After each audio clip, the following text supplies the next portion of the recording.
Assalamualaikum warahmatullahi wabarakatuh. Berbicara opini, persoalan serius yang perlu dihargai.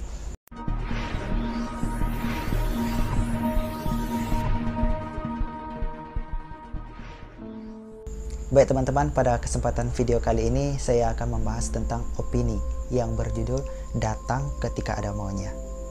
Datang ketika ada maunya ini adalah hal yang mungkin sering terjadi dalam kehidupan kita, di mana permasalahan ini dalam hubungan sosial.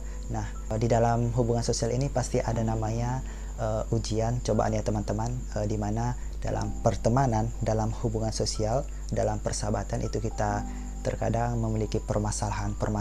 Nah, salah satu adalah datang ketika ada maunya. Nah, teman-teman semua, pernah tidak kita menyadari bahwasanya hal ini juga sering kita lakukan kepada Allah?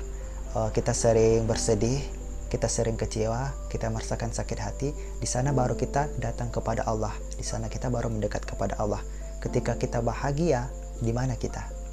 Nah, itu sebenarnya adalah kaitan di mana kita harus menyadari bahwasanya diri kita juga seperti itu, datang ketika ada maunya. Namun hal ini perlu kita perbaiki. Nah, bagaimana cara kita menanggapi orang yang melakukan hal ini kepada kita? Nah, yang pertama kita harus memahami bahwasanya seseorang itu melakukan seperti itu kepada kita itu karena ia memang manusia memiliki kekurangan, ia membutuhkan kita dan kita juga membutuhkan dia.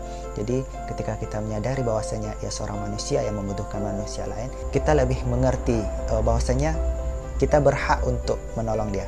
Nah, yang kedua adalah kita harus menyadari bahwasanya kita bermanfaat untuk orang lain loh. Ketika dia datang kepada kita, dia percaya bahwasanya kita akan menolongnya. Jadi kita ini bermanfaat untuk dia. Ketika kita bermanfaat untuk dia, kita akan mendapatkan pahala dan dia juga merasa senang. Dan adapun yang ketiga adalah dengan menasihati. Nah, menasihati ini tentu berbagai cara yang bisa kita lakukan ya teman-teman semua. Nah, adapun hal yang bisa kita lakukan ketika menasihati orang yang datang ketika maunya ini adalah dengan cara yang baik-baik. Kita bicarakan baik-baik kepada dia.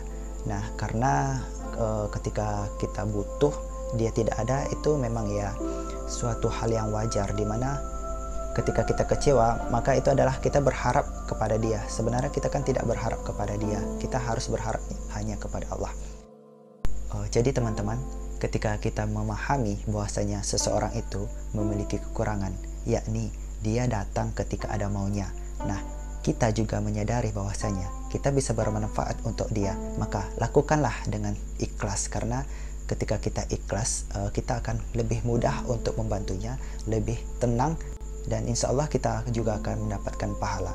Kemudian kita juga sebenarnya tidak boleh melakukan hal yang sama teman-teman, termasuk kepada Allah. Ketika semisal kita bersedih, kita baru mengingat Allah, di mana kita pada saat bahagia. Nah, sebenarnya pada saat bahagia kita ingat Allah dengan cara bersyukur. Saat kita sedih, kita mengingat Allah dengan cara sabar. Mungkin itu yang dapat saya sampaikan pada video kali ini. Buat teman-teman yang mungkin bisa menambahkan, tulis saja langsung di kolom komentar, karena itu bisa bermanfaat untuk saya dan teman-teman semua yang lainnya.